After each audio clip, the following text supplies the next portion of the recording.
America's Earth 2 president getting a big dose of Earth 1 reality.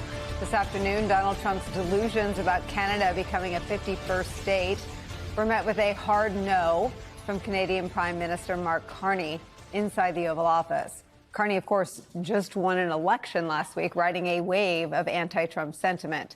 Take a listen. If I may, as you know from real estate, there are some places that are never for sale. That's true. We're sitting in one right now, Buckingham Palace that you visited as well. That's true.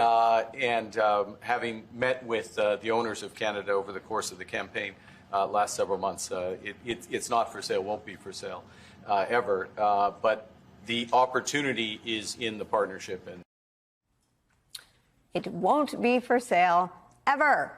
An unequivocal no, delivered right to the face of the one making the threat over and over again. To that, Donald Trump said, never say never. Trump also claimed that the lack of any trade deals, including, importantly, with China, is a good thing, that we all have it wrong, that we in the United States, we do not need trade.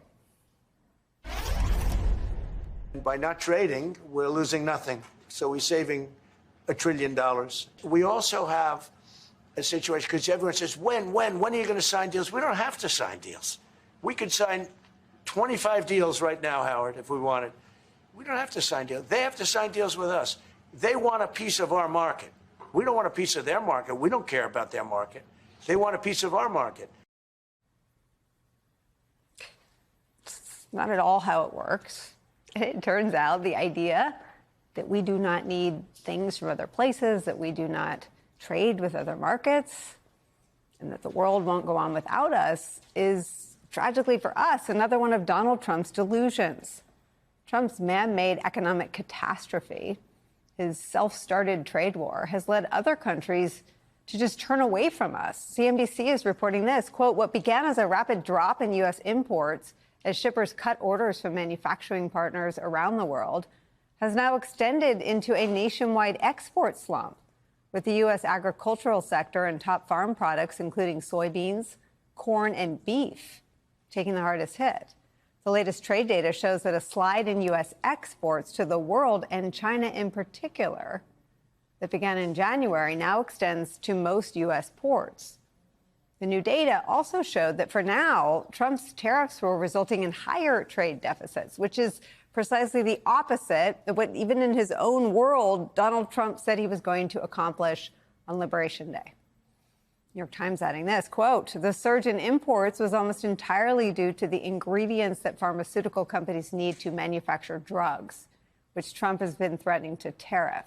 One analyst tells the New York Times, quote, there was far less of everything else, like toys, furniture, appliances, kitchenware, apparel, etc., imported in March than suspected, meaning there was no surge in inventories of finished consumer goods.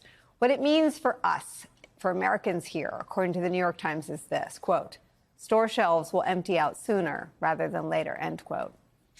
Donald Trump's delusions about trade and the economy meeting the harsh truth of reality is where we start today with some of our favorite reporters and friends. David Gura is back. He's an anchor and correspondent for Bloomberg News.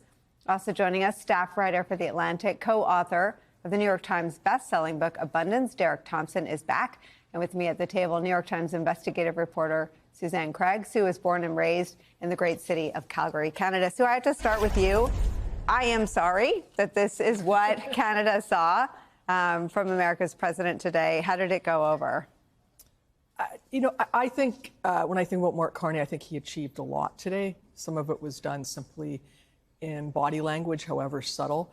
He, I think, raised his eye at the right moment, but not too high. And I just wish there was thought bubbles. But I think for Mark Carney, what he achieved is very clearly stating that Canada is not for sale. And he got it in, I think, very graciously but firmly. And that's what Canadians wanted to hear. So I thought it was effective from his point of view. I saw the news alerts that went out from several papers afterwards, and that was the news alert. It's just amazing that at 4:04 p.m. today, like the most newsworthy thing that a world leader said to an American president is, quote, Canada is not for sale. I know.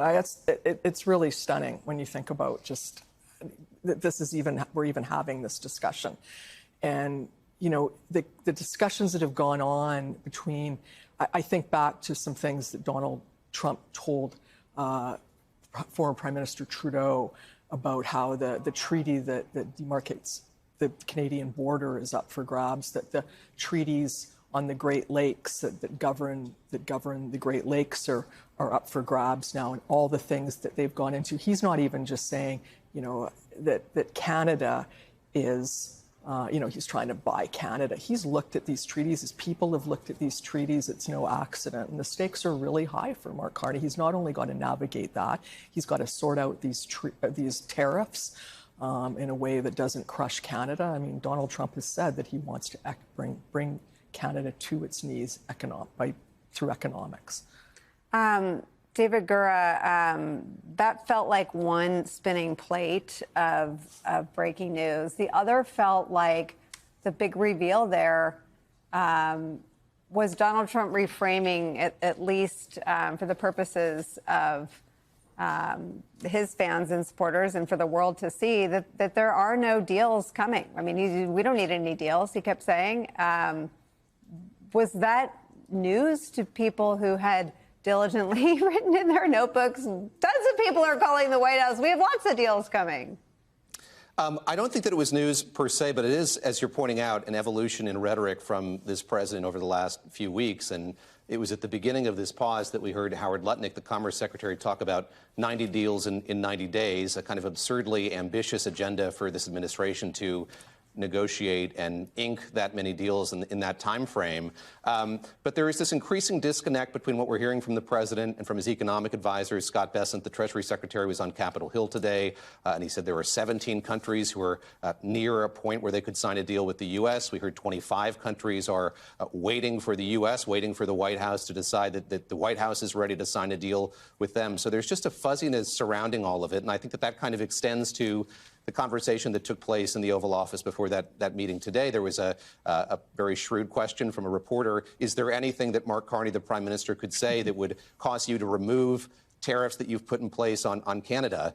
And President Trump was unequivocal, no. So it was a fascinating moment, as Suzanne pointed out. I mean, I agree that the thought bubbles would have been incredibly useful, but we saw a prime minister who has no political experience, really. Yes, he navigated this campaign, and after a long career as a technocrat, obviously won this very important federal election, figuring out all the right notes to hit during the course of that conversation. So nodding to the fact that he cares about fentanyl and border security, all things that we know that President Trump really cares about. But when it comes down to sort of the expectations of what could come out of this meeting, it was really just this kind of performative aspect of friendship, two leaders getting together that went, I think, a lot better than a lot of people would have expected going into this. And that started with kind of a wave and a handshake and a raised fist going into the White House when Mark Carney arrived.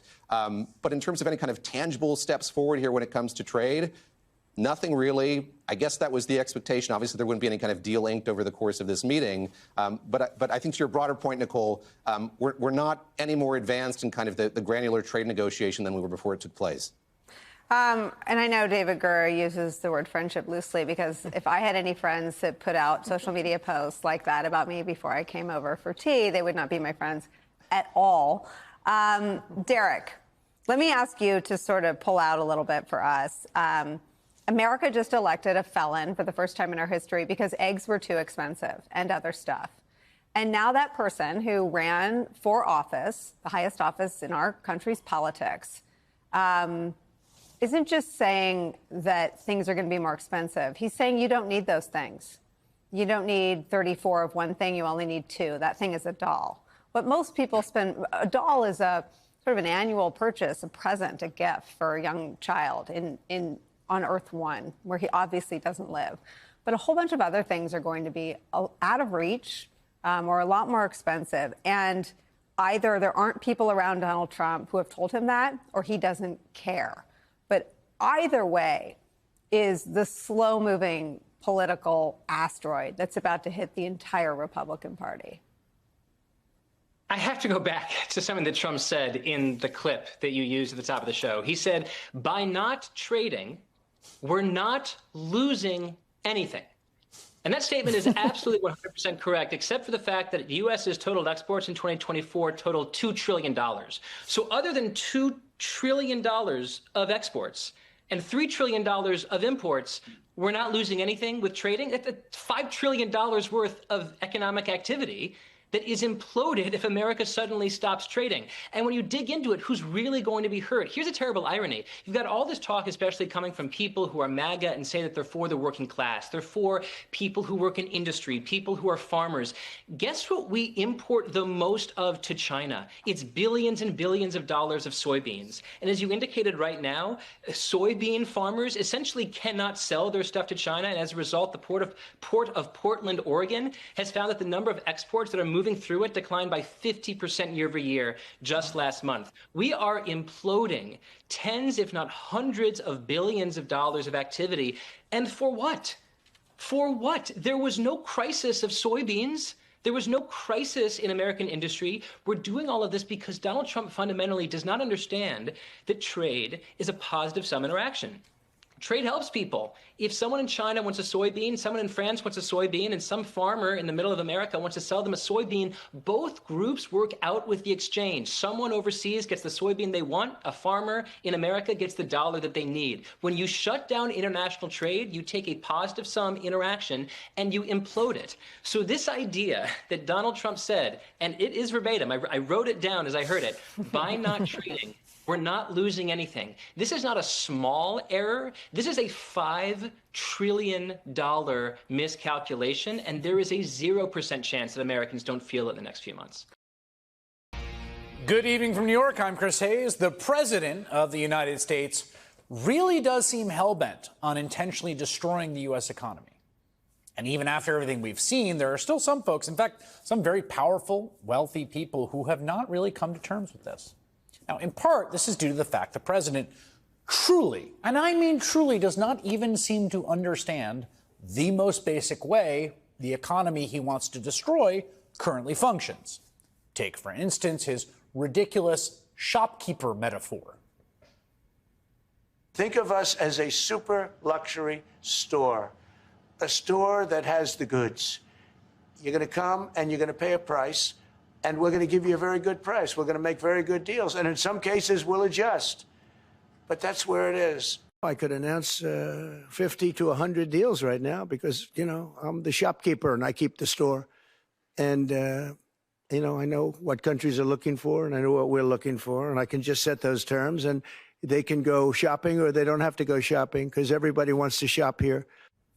Now, to me, this makes at least two things clear. First, he really doesn't know what he's talking about at a very fundamental level. I mean, in the analogy he keeps using, and he's been using it over and over and over, we are the customer, not the store, right? Like, he's got it flipped around. Remember, the American consumer are the ones doing all the buying. We're the shoppers of last resort for the whole world. It's our money, our dollars that buys all this stuff, not the other way around. But second, that clip also makes clear, I don't think this is bluffing. It's not positioning. He believes all this cockamamie nonsense. Today, Trump hosted the new Prime Minister of Canada, Mark Carney, in the Oval Office. And before the meeting even started, Trump was blustering on social media once again, sharing his warped theory of how the American economy works, in which anyone who sells us things is stealing from us, and we do not need to buy anything from anyone. He even specifies he's referring to Canadian lumber. We don't need it. We don't need their lumber. Well, that Canadian lumber makes up nearly 30% of the softwood lumber used for home construction in this country. So kind of feel like we need it.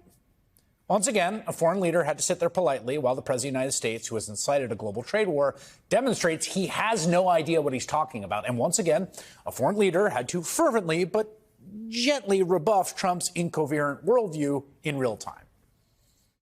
How do you react if Canada decided not to shop in the American store as much as before and decided to partner with other countries?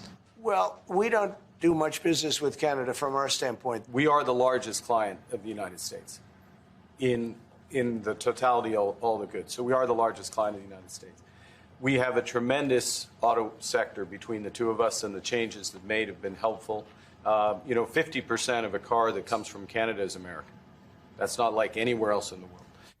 Just to put a fine point on it, we export more goods to Canada than we do to any other country in the world, okay? Right now, we're in a little bit of a false lull when it comes to Trump's trade wars. It's strange, surreal. Look, if you look at the markets, they've actually made back a lot of the losses from that tariff shock starting about a month ago, which is, I suppose, better than the alternatives. But again, I'm not sure it reflects the reality of the situation.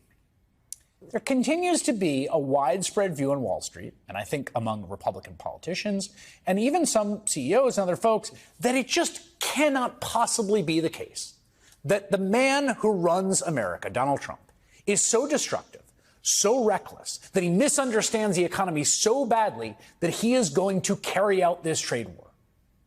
They still believe he's going to call it off. And again, I get where they are coming from, because one thing we know is that when Trump tries to bully someone and they confront him in return, he does often retreat, try to slink away while declaring victory anyway. It's still possible that's what happens here. It's basically the best case scenario at this point. But again, if you listen to him in basically every open forum, anytime he's near a microphone, he keeps insisting he's going to burn everything down, even if it means Americans are going to suffer. So let's talk about the tariffs. And I want to ask you about something you said this week. Got a lot of attention. You were at your cabinet meeting. You said, quote, I'm going to quote what you said, maybe the children will have $2 instead of $30. Yeah. And maybe the $2 will cost a couple of bucks more than they would normally. Are you saying that your tariffs will cause some prices to go up? No, I think the tariffs are going to be great for us because it's going to make us rich. But you said some dolls are going to cost more. Isn't that an acknowledgement that some prices will go up? I don't think a beautiful baby girl that's 11 years old needs to have 30 dolls. I think they can have 3 dolls or 4 dolls because what we were doing with China was just unbelievable. We had a trade deficit of hundreds of billions of dollars with China. When you say they could have $3 instead of $30, are you saying Americans could see empty store shelves? No, I'm not saying that. I'm just saying they don't need to have $30. They can have 3. They don't need to have 250 pencils. They can have 5. But you're basically saying there could be some supply shortages because of the tariffs. We don't have to waste money on a trade deficit with China for things we don't need, for junk that we don't need. Now, you know what? The people at the center of this trade war understand he is serious, and increasingly dawning on them. For instance, the CEO of Mattel, the company that makes Barbies, the dolls for the beautiful baby girls that are 11, went on TV to explain that these tariffs are not going to bring dull manufacturing back to America. But if the tariffs come and they stay, would it be cheaper to manufacture toys in the United States? We don't see that happening. We believe that production in other countries where we can be efficient and more productive is the best balance between manufacturing in international outside of the U.S. and continue to develop product in terms of design and creativity in America. Even if you look at Trump's actions, there are not any signs of backing down or cutting deals or declaring victory. Today, he implied, again, it was confusing because it was just so incoherent. There might not be any deals at all. And also, he would really like you to stop asking about it. We also have a situation because everyone says, when are you going to sign deals? We don't have to sign deals. You keep writing about deals. When are we going to sign? When? I wish they'd keep, stop asking, how many deals are you signing this week? Because one day we'll come and we'll give you 100 deals. And they don't have to sign. What does that mean? Today, the Treasury Secretary was forced to acknowledge, somewhat awkwardly, that Trump has been repeatedly lying. I mean, truly lying to the press, to everyone, about negotiations with China. Remember, he said he talked to Xi and that he called, and we haven't had any negotiations, as the Secretary told the committee. We are still, day after day, speeding towards a deadline where all of these global tariffs hit, while the shipping containers from China arrive empty. We see massive disruption of the supply chain. Anyone involved in logistics or shipping or trucking, they're all freaking out right now. Again, all of Trump's actions and all of his words suggest that, yes, he is foolish and destructive enough to single-handedly push the U.S. economy into a catastrophic recession. And I understand why that is difficult for people to get their heads around, but here we are. We are back with former Secretary of Transportation Pete Buttigieg, as promised, and we're going to talk about a lot of politics. So let me just start here. There's been, to state the obvious, a ton of conversations about the future of the Democratic Party. You've been about a part of a lot of them. I think this is a really healthy thing that's happening right now. And I wanted to read you something Senator Bernie Sanders said this week that I think you probably agree with, but I just wanted to talk to you more about it.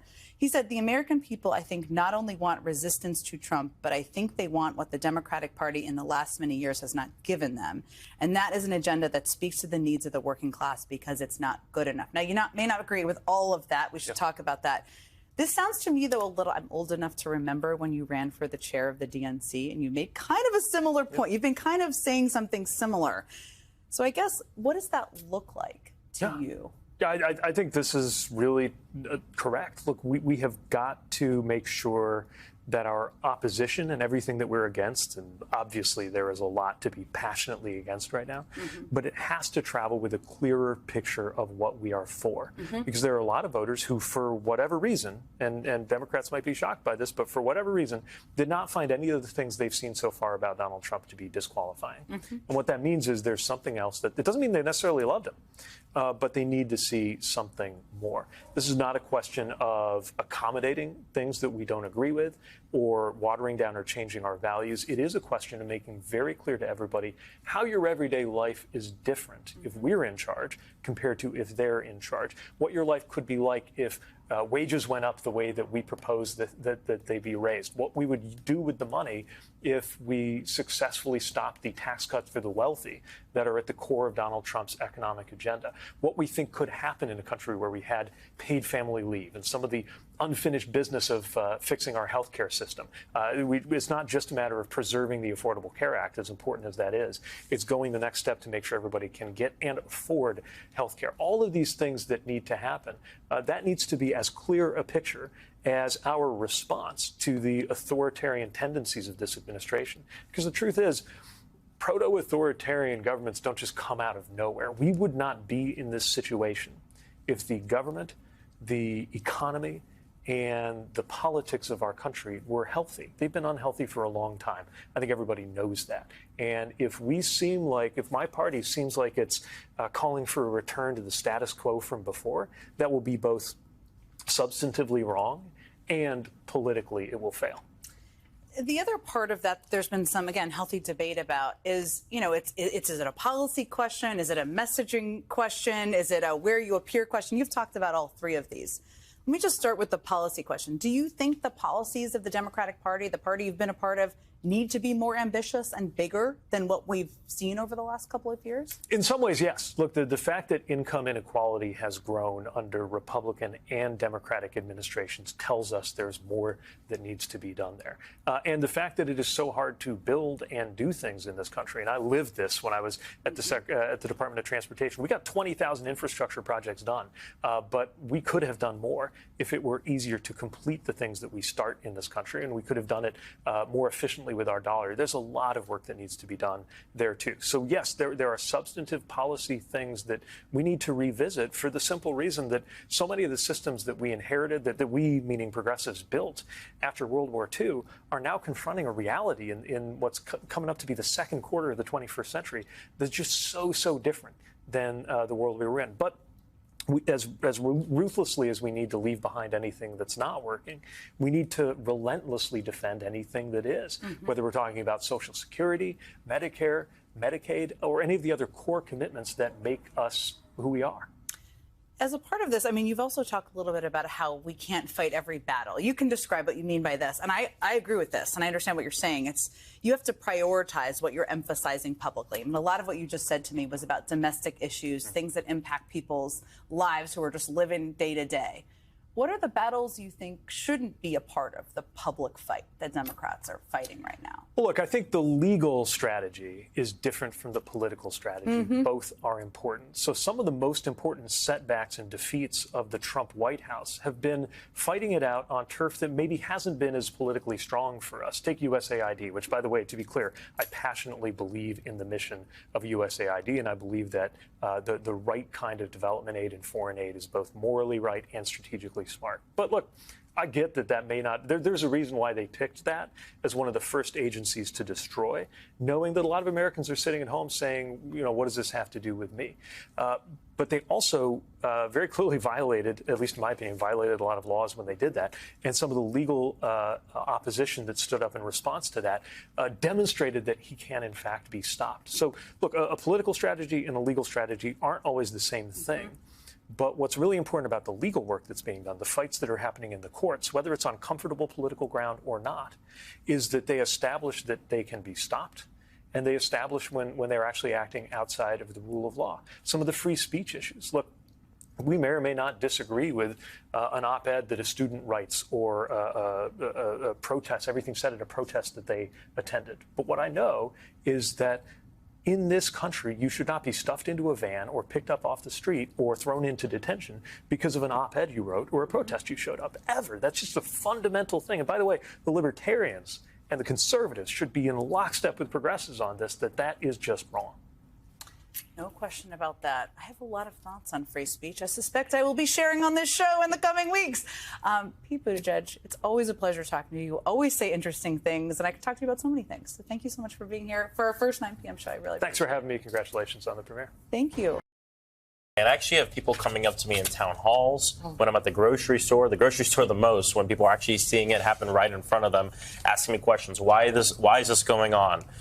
What are you doing about it? What are people doing about it? And why has the president lied to me is the top question I've been getting from people who didn't vote the way I voted in the last election. What do they think he lied to them about? He lied about the fact that he was going to bring down costs. And the thing is that it's on video. He said on day one he would bring down costs. Costs haven't come down, and in fact, costs have gone up. And people are seeing that right in front of them. And that's a hard thing to spin. When people have been asking me, what are you hearing from Republicans? It's easier to spin a national conversation because that exists here in D.C. But when people go home and their VA, it's taking longer to get their services, or they go to the store and things are more expensive, or a friend of theirs got fired from the federal government, it's hard for the president to lie about that on Truth Social because that's someone's lived experience. And unfortunately, things are probably going to get worse over the next several months. And I think more and more people are going to regret their decision in November. But I think part of what we need to do as a Democratic coalition is accept people in. It's not I told you so, because that has never worked in my life in relationships or friendships or family. So I doubt it's going to work in politics. And so that's part of the reason I've been traveling the country and going to these red districts to speak with people. Well, there's a little bit of value into it, and I told you so. But okay. Michael Steele will say it for you. Well, I'll be happy to say it for you on a number of fronts because we've been screaming it for a number of years. Yeah. So I find it interesting that you have the White House announcing today that you have the Treasury Secretary Scott Bessent traveling to Switzerland, is going to do that whole thing, but then he's going to do the rope-a-dope over to China to have conversations with China. Let's listen to what the Secretary had to say about China negotiations. There are 18 very important trading relationships. We are currently negotiating with 17 of those trading partners. China, we have not engaged in negotiations with as of yet. So in your estimation, how do you think that conversation is going to go when the Chinese representative out there on the table said they go, okay, we're listening. We don't care what you have to say, because they hold a lot of the cards, don't they? They hold a lot of the cards. And here's the thing. Donald Trump today in the White House is saying we don't need a deal. We don't need a deal. And that's completely wrong. And that's actually going to put our folks in a worse situation when they're in the room with the folks they have to make the deal with. And let's reverse real quick. The whole reason Trump did these tariffs in the first place is he said what? To bring people to the table. To bring people to the table to do what? To hang out? No, to make a deal. And so now he's just blatantly lying. And the thing that people have to remember is he's the one that said everyone's going to experience some temporary pain so we can cut these deals. Now he's saying he doesn't even want to cut the deals. And it's going to be real pain, and it's not going to be temporary for a lot of Americans and working class people. I just don't see the incentive. Well, for the Chinese. Well, the Chinese government has said they are not coming to the table. Right. So this is the thing. So it feels to me that the only way to describe this is a lie from the President of the United States and the Treasury Secretary. Is that accurate, Congressman? Oh, yeah, it's a lie. And the Treasury Secretary, he might be lying. He also might not know what's going on. More of that. You know, Donald Trump makes these decisions on his own. We've seen it in Congress a bunch of times. You have these top officials right in front of us in a hearing. News breaks. We see it online at the same time, and we break the news to these people who are supposed to be making the decisions. I do, to underscore what I said, because somebody out there is going to say I'm lying. The New York Times has reporting today that underscores that there are no conversations, and they write the Treasury Secretary and Mr. Trump have said for weeks that many nations were eager to strike new trade deals that will soon be announced. Last month, Mr. Trump suggested he'd been in touch with China's leader Xi Jinping. Chinese officials insisted no such talks were occurring, and then today, the president said from the Oval Office, sitting next to the Prime Minister of Canada, oh, well, you would know if I've talked to Xi. Oh, okay, well. And not just that, but the president also said, I think a few weeks ago, that they were 70-something countries have reached out. And there's a list of all these countries that have reached out to start negotiations. Where's the list? There is no list. And then meanwhile, he is sitting there with a U.S. ally talking about how he wants to make Canada the 51st state. Let's take a listen to that sound. I'm a real estate developer at heart. When you get rid of that artificially drawn line, somebody drew that line many years ago with like a ruler, just a straight line right across the top of the country. As you know from real estate, there are some places that are never for sale. That's true. We're sitting in one right now, you know, Buckingham Palace that you visited as well. That's true. And having met with the owners of Canada over the course of the campaign last several months, it's not for sale, won't be for sale ever. So you asked the question, the rhetorical question. He invited everybody to the table. Why did he invite them to hang out? No, it turns out he invited them to bully them and belittle them. And if he is doing that to our allies, what about our foes? Exactly. And this meeting is interesting. You know, my dad always talked to me about body language when I was growing up. And if you were to view that clip and mute the audio, you would still know that the Prime Minister of Canada was sunning the President of the United States and making a fool out of him. Because there he stands straight up, proclaiming something we all know, Canada's not for sale.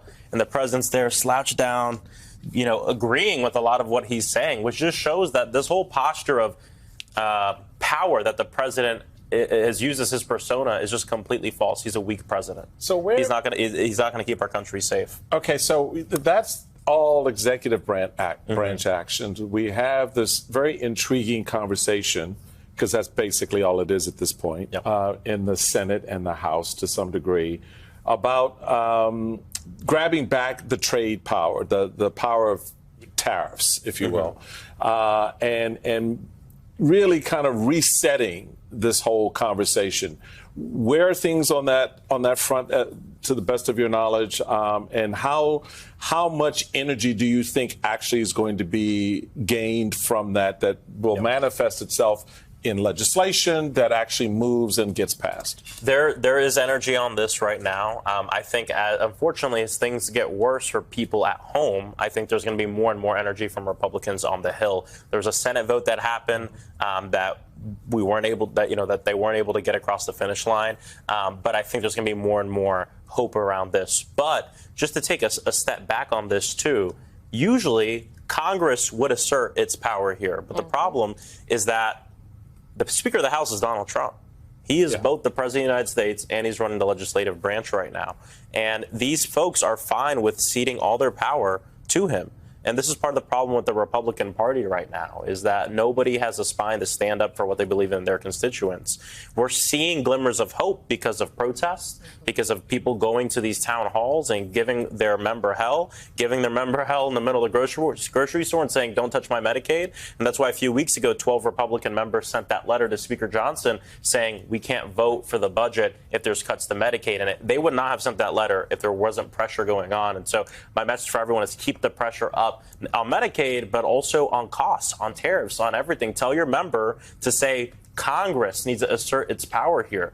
You know, Congress is really supposed to be the most powerful branch of this government. Let's talk about one of the powerful committees within that powerful branch of government, and that is the House Oversight Committee. You have Jerry Connolly stepping down as the ranking member. There now will be a race for ranking member. You have said you are not going to pursue it. Do you know who you will support in that race? I'm not sure exactly who's going to run. We'll have to see. If you look at our bench and our dais, it's great. We have we have an amazing group of members there, each great communicators from, of course, Jasmine Crockett to Robert Garcia, Greg Casada, Summer Lee, so many more, with a bunch of new members as well. And then we have seasoned members who bring experience to the table, who know how to conduct that oversight, and we're a great team all together. So we'll see. Taylor Greens? No, their side is crazy. Their side is crazy. It's interesting to me to hear you both talk about some of the younger, newer members, and to also talk about the more seasoned members, because the way this conversation has been situated in the press is as though there is a schism between the new generation and that prior generation. I think, you know, I get asked about this all the time. I mean, anytime I open my mouth about something, somebody will come up to me and say, does this have to do with with the debate between old versus young? You know, I think because I'm the youngest member. And I'm being very honest here. I don't see that manifest itself all the time. Sometimes I think there's a generational divide, but I think it's less of ideology. I think it's less of age and more of what do you think we need to be doing in this moment? You know, people who are, I frankly see it as people who are willing to fight, and the people who think that how we have done things in the past are the way to go about it. Along the lines of Congress, Democrats today, they put you all have a discharge petition, if you will, and for folks at home, basically you want to force a vote, bypassing the speaker, force a vote on protecting Medicaid. Yes. In order to do that, you need 218, which means you need some Republicans to come along. You know, the 12 Republicans signed that letter a couple weeks ago. Do you have any of the 12 Republicans, to your knowledge, that have signed on to support this discharge petition, to put legislation on the floor for folks to vote and say, we will protect Medicaid? Not yet, and this is where we need everyone to come in here, right? Because there's 12 Republicans who signed that letter. We just need a few of them. I think we need 3 or 4 of them to literally walk into the chamber and go and sign their name on a document saying, we need a vote on Medicaid. They're not even saying they're going to vote yes on it. We want them to vote yes on it too, but this first step is just saying we want to vote on the floor on this issue. And so people need to hit up their members of Congress, their Republican members of Congress especially, and tell them, go sign that discharge petition. I don't want to hear what you have to say. I don't care what you have to post. I don't care what statements you're putting on. I care the way you vote and what you sign your name on. And that's the one thing, this is what I've been telling people too, is the one thing I can do as a member of Congress that no one else can do in my community is I can walk into that chamber and cast a vote and sign my name on the bills. Everything else I do, press conferences, roundtables, all this, anyone can really do that. But I can do that one thing that nobody else in my community can do. And it's the same with these Republican members of Congress. They can save Medicaid right now. They wrote a lot of strong letters, Congressman. So many you got to strong count letters. that in there. So many strong letters. It's like Chuck Schumer. He was writing a lot of letters too. Congressman Maxwell Frost, thank you very much for your time today, sir. This evening, we learned Treasury Secretary Scott Bessent and Trade Representative Jamieson Greer will finally meet with Chinese officials later this week. It is the first confirmed meeting between the two countries since the president's tariffs went into effect. It has been more than a month since Liberation Day, and investors, they have made it clear that they are very nervous about the lack of deals so far, and it does not help that the bold messaging from the administration last month have turned into new calls for patience. Every country's called us. That's the beauty of what we do. We put ourselves in the driver's seat. We're doing very well in making, I call them tailored deals, not off the rack. These are tailored, highly tailored deals. I'm telling you, these countries are calling us up, kissing my ass. They are dying to make a deal. It has brought more than 75 countries forward to negotiate. We don't want a deal that's going to be a bad deal, or I could make every deal in one day if I wanted to. Let me just say 90 deals in 90 days. President Trump has brought hundreds of countries now from around the world to the negotiating table. This is the art of the deal. President Trump creates what I would call strategic uncertainty in the negotiations. Now, we've only got 90 days and we only got 60 left. So these things are coming, but you got to be patient. Everyone says, when are you going to sign deals? We don't have to sign deals. They have to sign deals with us. Historically, it has taken 18 months on average for the United States to negotiate any trade deal. And remember, most countries are facing basically one trade war, as opposed to the United States, which is now tangled up in 200. Those other countries can seek alternative trading partners. We cannot. Despite what Secretary Bessent and others say that America First is not America alone, well, America alone is exactly where we find ourselves. Why? Because the president put us here. Joining me now, Barry Ritholtz, dear friend of mine, co-founder, chairman, and chief investment officer of Ritholtz Wealth Management, and host of the Masters in Business Must Listen To podcast on Bloomberg Radio, and Max Chapkin, Bloomberg Business Week journalist and co-host of the Elon Inc. podcast. Barry, does this administration get yet that China is not going to be publicly played or publicly humiliated? Xi Jinping is not up for that. Yeah, I'm kind of surprised to see that this completely unthought out, sort of off the cuff tariff deal hasn't resulted in China bending to American will. Will, who could have predicted that? Everyone. Anyone who has ever studied economics, global economics, or China could have told you that. So you have to wonder what the end game is here, because it just has seemed to be so haphazard and random and just simply not strategically thought out. I don't know what they thought was going to be the outcome of this unforced error of just declaring a war on our closest trading partners and allies. It kind of beggars the imagination. Well, let's go back to this point I was just trying to make. All these other countries, they've got one trade deal to negotiate, them versus the United States. We have 200. How does that not put us in a complicated, weak position? Well, you think about this conversation about strategic uncertainty or whatever, and I could Can we just sort be of clear? Do you know how insulting it is to say this is strategic uncertainty when we've got businesses, big and small, holding on for dear life? I was just going to say, businesses, strategic uncertainty is terrible. It's a disaster because there's no ability to plan. I mean, there is a version of this this trade war, these tariffs, that you could sort of squint and imagine it working if it's very deliberate, if you're giving people lots of time to whatever, make adjustments, invest, and so on. But none of that is happening. It's just seat of the pants, ad hoc. And as you said, you know, the best case is some kind of frantic deal making that's going to leave businesses with whiplash or worse. I want to share more of what Secretary Scott Bessent said in his hearing today. Who pays tariffs, Mr. Secretary?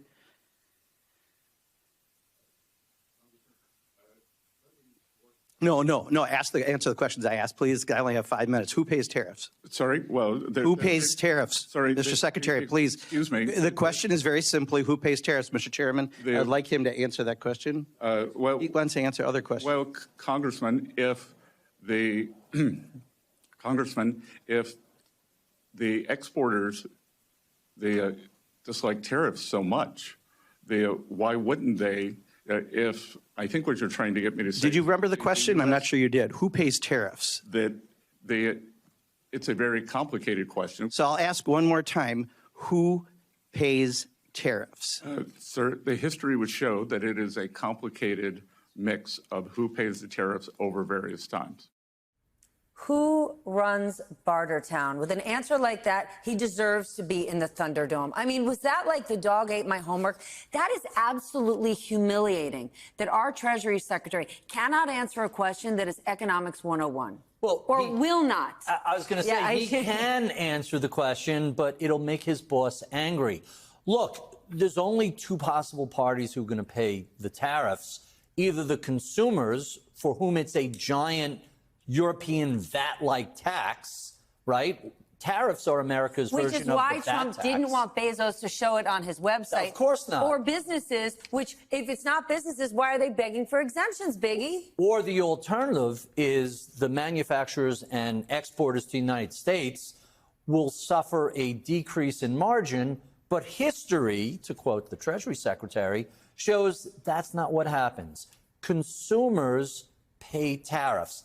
And even worse, what's supposed to give American manufacturing a leg up, what happens is the domestic producers say, oh, these guys can get more money?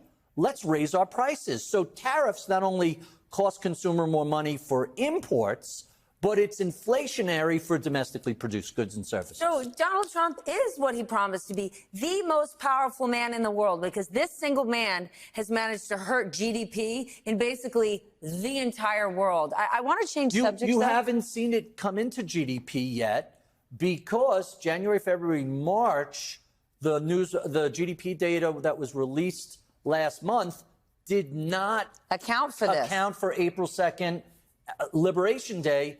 That's not going to show up till we get the Q2 data in July, which appears to be going to be a stinker. That's a nice way to put it. I want to shift subjects slightly because the IRS has now lost 31% of its auditors because of the Doge downsizing. You know all about Doge. And to be clear, this could end up costing our government billions of dollars. Auditors pay for themselves, okay? Research shows the IRS collects $6 for every $1 spent on audits of high-income taxpayers. I get it. Nobody's a fan of the IRS. Nobody likes to do their taxes. But if we don't have people working at the IRS collecting taxes, we're only going to be deeper in the hole. I mean, this is a case where I think it's just entirely about partisanship. But that said, you know, we're verging towards Doge costing significantly more. The savings have gone, you know, from $2 trillion to $1 trillion to $150 billion. Now we're seeing reports that they're going to have to spend $130 billion to rehire employees. And then when you layer on these losses in tax revenue, it could add up a lot. I saw estimates anywhere from, you know, tens of billions to $1 trillion over 10 years. So we're talking about huge sums of money that the U.S. is going to have to find a way to make up elsewhere. Then if Scott Bessent's #1 focus was debt and deficit, and if what he really wants to do are tax cuts in this new budget bill, how are you going to get all that to happen when this whole deficit they were going to take on is only going to get bigger? They don't care about deficits. They don't care about debt. That's a giant act. Trump's biggest accomplishment in his first term was crypto. No, the first term was the Tax Cuts and Job Acts. He delivered, at least on that, he delivered exactly what he promised. We're going to create giant tax cuts. Yeah, maybe they were a little inflationary, maybe they were a little stimulative, but many of his colleagues and friends love them, and he wants a repeat of that. So all these distractions, and you talked about this last night on the show, all this nonsense about becoming Pope and Canada's the 51st state and the third term, and these are all distractions. The real thing that's happening is in a lot of courts, just like in 2020, he's losing a lot of these cases. That's where that $130 billion of you're not authorized to do this, you have to pay these people. What's really going on is the distraction of these key things. The IRS is just the tip of the iceberg. Well, guess what? We're not going to be distracted. And that is not bias. We're going to cover the administration every night of the week with facts.